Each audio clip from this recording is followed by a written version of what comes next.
विठ्ठल भक्तीने भिजला दिवेघाट, झाकली सोपी वाट पंढरीची. तर दिवेघाट हा पालखी सोहळ्याचा सर्वात महत्त्वाचा आणि आव्हानात्मक टप्पा आहे. तीव्र चढ, अरुंद वळण आणि पावसाची असणारी रिमझिम यातूनच झालेले माऊलींच्या पालखीचे दर्शन आणि या डोंगर रांगातून चालणारे आणि जंगलात घुमणारा माऊली ज्ञानोबा माऊली तुकाराम यांचा हा गजर हे अक्षरशः डोळ्यांची कारणे थांबण्यात आला. हा जो लाखो भाविकांना वारकऱ्यांना जो क्षण बघण्यासाठी लागतो ना तो अवर्णनीय आहे.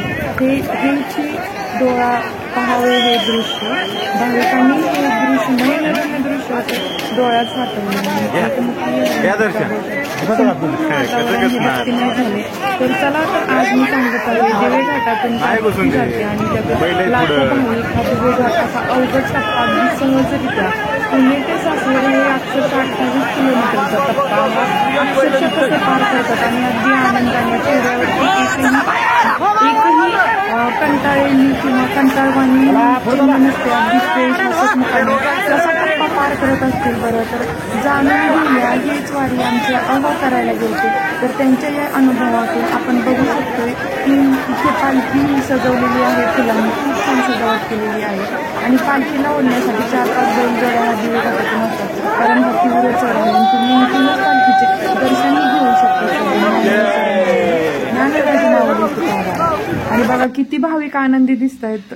अशा प्रकारे हे दिवेघाट चढण्यासाठी सुरुवात केलेली आहे. पालखीचं दर्शन झालं म्हणून पहा वारकऱ्यांच्या चेहऱ्यावरचा आनंद. जो की दिवेघाट पार करून गेल्यानंतरचा सगळा जो काही त्राण असेल, जो काही कंटाळा असेल तो दूर काही गावांमधून विसावा घेत वारकरी कसं दिवेघाट करतात. या वारकरी माऊलीला कुठेतरी खेळत तर पहा दिसतंय का तुम्हाला त्यांच्या चेहऱ्यावर ते इतकं चालू झालं वगैरे स्वतःला रिफ्रेश करायचा जात आहे. खरं तर हे पाहण्यासाठी माझ्याही जीवनातील कधीतरी मी ह्या दिवेघाट चढून हा नयनरम्य स्वतःच्या डोळ्याने अनुभव. पण पहा माऊलींची फुगडी पहा तुम्ही.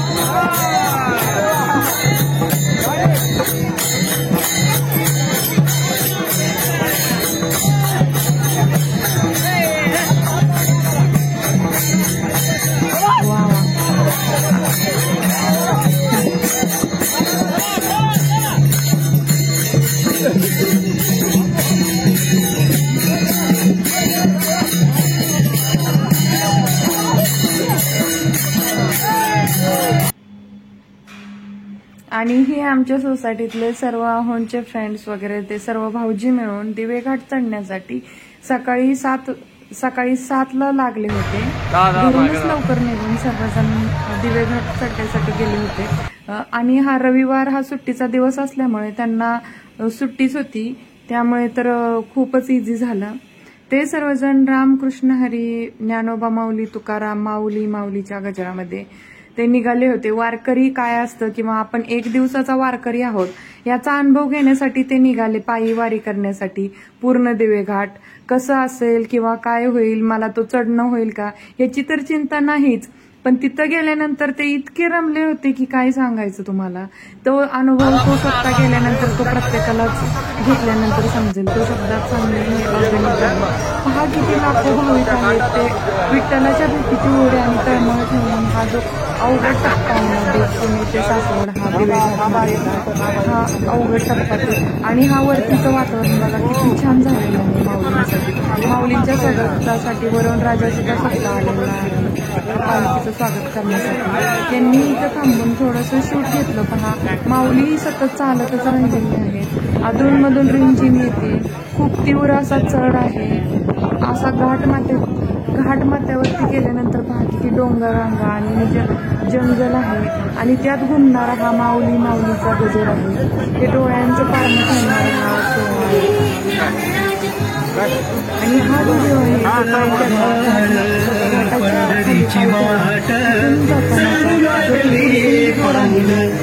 एका बाजूने माऊलींचे आपल्याला साधारण पाण्याची तरी पहा किती हात वगैरे दुखायला येतो. पण हे माऊली पहा त्यांची बॅगा वगैरे डोक्यावर घेऊन ह्या गड चढत आहेत, पूर्ण दिवे घाट चढत आहेत. तर ह्यासाठी त्यांना अक्षरशः विठ्ठलच शक्ती देते. अशा प्रकारे ज्ञानोबा माऊली, ज्ञानराज माऊली तुकाराम, ज्ञानेश्वर माऊली, ज्ञानराज माऊली तुकाराम, माऊली माऊली करत सर्वजण हे आपापल्या भक्तिभावाने हे देवघाट चढत आहेत. तुम्ही बघू शकता देवघाट चढताना पण सगळीकडे हिरवळ आणि किती छान वाटत असेल ना. खरं मला तर असं वाटत आहे मी स्वतः या वारकऱ्यांसोबत चालत आहे. हा अगदी व्हिडिओ पाहूनच मला मन प्रसन्न झाल्यासारखं झालं. अशीच माझ्याप्रमाणे तुमचीही स्वतःची एक इच्छा असेलच ना, आपण कधीतरी पायी वारी करावी, त्या वारीबरोबर आपण कधीतरी दिवेघाट पार पाडावा. मला तर वाटतं अशी प्रत्येकाचीच इच्छा असली पाहिजे आणि प्रत्येकाने जीवनात आल्यानंतर. आणि ह्या दिवेघाट सर करत असताना ही जी तुम्हाला विठ्ठलाची मूर्ती दिसते ना दूरवरती, ती दिसल्याच्या नंतरचा जो आलेला जो आनंद आहे ना तो काही सांगूच नका. कारण हा आमचा ना नेहमीचाच गावाला जाणारा रोड आहे.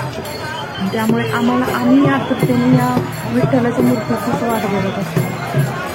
हा घाटमाथ्यावरती ही विठ्ठलाची मूर्ती उभारलेली आहे. तुम्ही पायी चालत चालत घाटमाथ्यावरती पोहोचला ना तर तुम्हाला अवश्य या विठ्ठलाच्या मूर्तीचे दर्शन होईल. तर अशा प्रकारे हे दिवेघाटाचं दिवेघाट जो एक दिवसाची जी वारी आहे ना आमच्या आम्ही केली होती. तर जागोजागी तुम्हाला पाण्याच्या बॉटल, खिचडी किंवा फराळाचे जे काही साहित्य असेल ते तुम्हाला भेटून जाईल. कशाचीही चिंता नाही. तुम्ही एकदा वारीला लागला नाही तुम्हाला कशाची कोणीही उपाशी राहत नाही. प्रत्येकजण माऊलींच्या सेवेसाठी आहेत. काही ते गरम चहा पण देण्यासाठी येते. गरम चहाची सोय केली आहे. पडणाऱ्या पावसात रंगून जातात गरम चहाची काही आवडत सांगते. आणि हा गरम चहा मी तर मला अमृतच आहे. एक प्रसाद रुपये काही दोन जोडी माऊलींच्या पाठीचे आहे. अगदी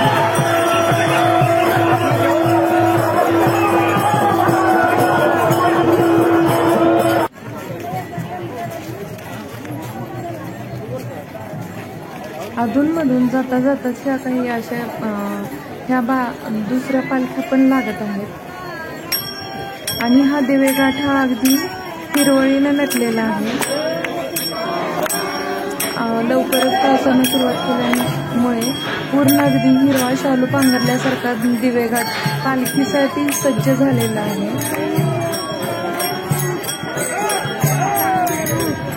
पहा या माऊली कसा चालत जात आहेत आणि कसा त्यांनी एवढा 28 किलोमीटरचा अवघड आणि सर्वात लांब टप्पा कसा पार केला असेल पहा. इथेही रोडचं काम चालू असल्यामुळे थोडा अरुंदच रस्ता दिसत आहे आणि तीव्र वळण पण आहे त्याच्यावरती. त्यामुळे अगदी खूपच जागोजाग पोलीस बंदोबस्त आहे कोणी वरती चढू नये म्हणून. कारण ते पूर्ण स्लिपरी झालेलं आहे. कोणी माऊली देवघाट उतरत आहे तर कोणी चढत आहे. पहा कोणी विसावा घेत आहे. जे चालून थकले ते किंवा जर कोणाची एखाद्या दिंडीमधले एक दोन वारकरी राहिले असते तर त्यांचा पहा वाव.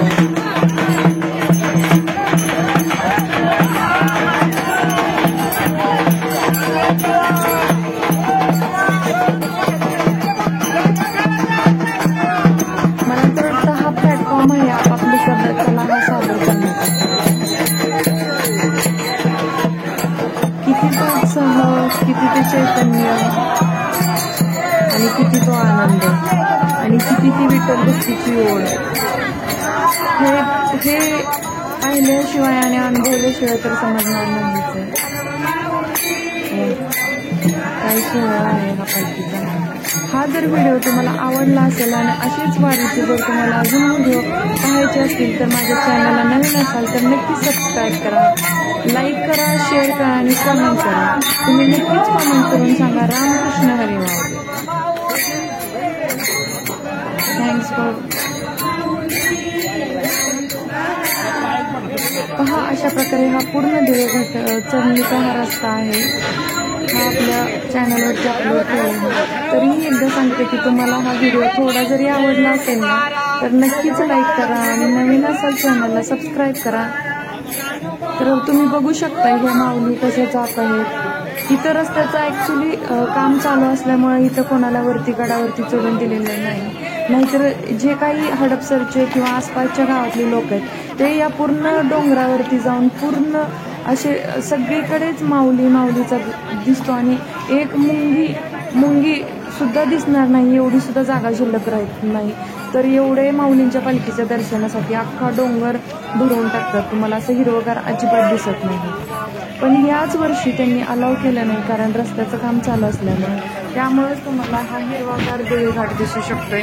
नाहीतर सगळं गावकरी माऊलींच्या दर्शनासाठी या पूर्ण डोंगरावरती येऊन आपापली जागा पकडून पालखीची वाट बघत बसत असतात आणि लांबूनच का होईना पण हात जोडून रामकृष्ण हरी माऊली सर्वांना सुखी समाधानी ठेवा असंच प्रार्थना करत असतात. आणि अशा प्रकारे पहा घाट माथ्यावरती पोचले सर्वजण. आणि पालखीचा हा व्हिडिओ मी सुरुवातीलाच टाकला होता की कशी आली ही घाट माथ्यावरती पालखी. ही ब्रह्ममूर्ती यांची ही पालखी आहे. अशाच अधूनमधून छोट्या छोट्या पालखींचं दर्शन घेत देवगड चढण्यातली काही माझे काही आवडत आहे. तुम्ही नक्की एकदा तरी पालखीच्या घाट चढण्याचा अनुभव घ्या.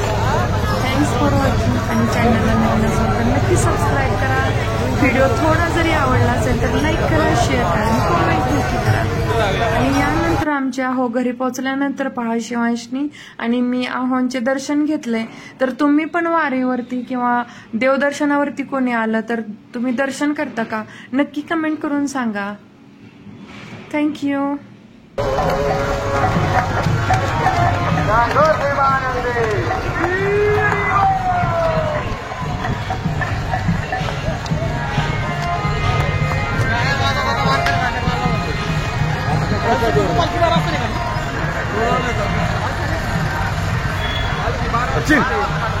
सचिन